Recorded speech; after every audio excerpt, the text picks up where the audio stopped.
চলুন আজ ভারতের এমন কিছু গোপন সামরিক অভিযানের কথা জানা যাক যা ইতিহাসের পাতায় প্রায় হারিয়েই গেছে।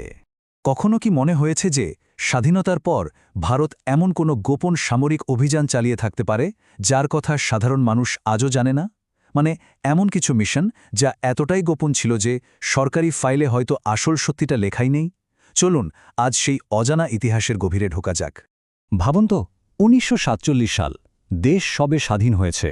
সবার মনে হয়তো আশা যুদ্ধ শেষ, কিন্তু আসল লড়াইটা তো তখন থেকেই শুরু হলো। চারপাশের শত্রু, সীমান্তে সারাক্ষণ টেনশন, আর দেশের ভেতরেও চলছে নানা ষড়যন্ত্র। এরকম একটা অবস্থায় খবরের কাগজে এক লাইনও না ছাপিয়ে পর্দার আড়ালে কিছু করাটা খুব দরকারি হয়ে পড়েছিল।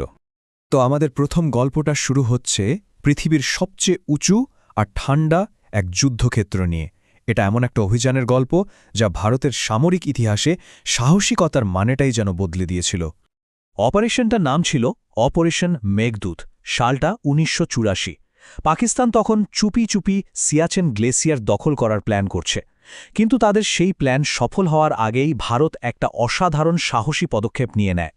২০,০০০ ফুট ভাবা যায়? এই অমন্ত উচ্চতায়, যেখানে ঠিকমতো নিঃশ্বাস নেওয়াই প্রায় অসম্ভব, সেখানে ভারতীয় সেনারা এক রাতের মধ্যে হেলিকপ্টারে করে পৌঁছে যায়। এটা শুধু একটা মিলিটারি অপারেশন ছিল না, এটা ছিল প্রকৃতির বিরুদ্ধেও একটা বিরাট বড় চ্যালেঞ্জ। তাহলে ব্যাপারটা কি দাঁড়ালো? উদ্দেশ্যটা ছিল একদম পরিষ্কার, পাকিস্তানের আগে সিয়াচেনের দখল নিতে হবে। উপায়টা ছিল খুবই রিস্কি কিন্তু দারুণ কাজের, আর তার ফল একটাও গুলি চলেনি, অথচ ভারত গোটা সিয়াচেন সুরক্ষিত করে ফেলে, যা আজও ভারতের হাতে। আচ্ছা, সব যুদ্ধ তো আর খোলা মাঠে হয় না, তাই না? কিছু যুদ্ধ হয় পর্দার আড়ালে, ছায়ার জগতে, যেখানে বন্দুকের থেকেও বেশি চলে মাথা আর গোপনীয়তা। চলুন এবার সেই গোপন গোয়েন্দা অভিযানের দুনিয়ায় ঢোকা যাক। দেখুন, যুদ্ধ কিন্তু দুই রকমের হয়। একটা হলো সরাসরি যুদ্ধ, মানে যেটা দুই দেশের মধ্যে ঘোষণা দিয়ে হয় আর সবকিছু খাতায় কলমে রেকর্ড থাকে। আর আরেকটা হলো গোপন অভিযান, মানে কোভার্ট অপারেশনস। সরকার চাইলেই এগুলো অস্বীকার করতে পারে। এই কাজগুলো করে গোয়েন্দা সংস্থাগুলো, আর এর কোনো সরকারি রেকর্ডও তেমন থাকে না। আর ভারতের এই ছায়াযুদ্ধের প্রধান খেলোয়াড় কে জানেন? দেশের সবচেয়ে রহস্যময় সংস্থা, রিসার্চ অ্যান্ড অ্যানালিসিস উইং। আমরা সবাই যাদের চিনি নামে। বিদেশের মাটিতে ভারতের স্বার্থ রক্ষা করা, এটাই তাদের আসল কাজ। এর কাজের জগৎটা যে কত বড় তা হয়তো আমরা কল্পনাও করতে পারব না। পুরোটাই যেন এক রহস্যের চাদরে ঢাকা।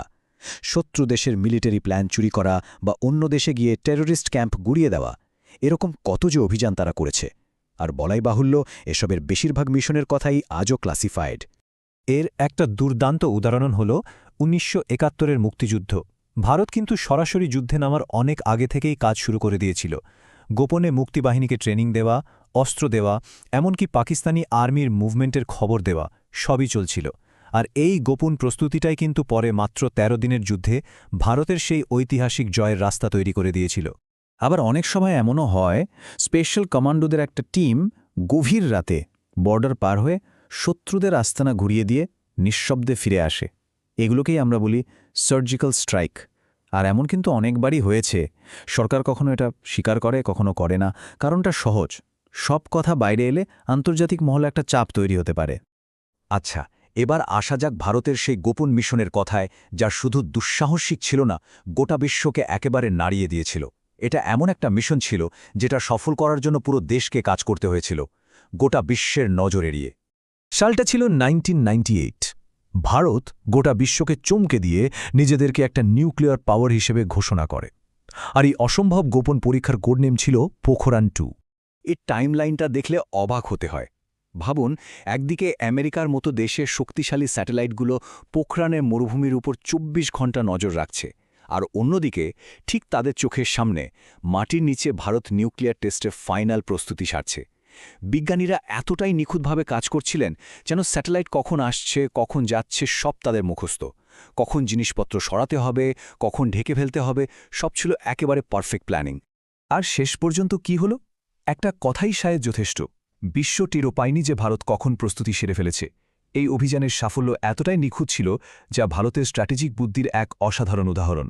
তো আমরা মাত্র কয়েকটা অভিযানের কথা শুনলাম, কিন্তু একবার ভেবে দেখুন তো, এমন আরও কত গল্প, কত ঘটনা আজও হয়তো কোনো গোপন ফাইলের ভেতরে ধুলো জমিয়ে পড়ে আছে।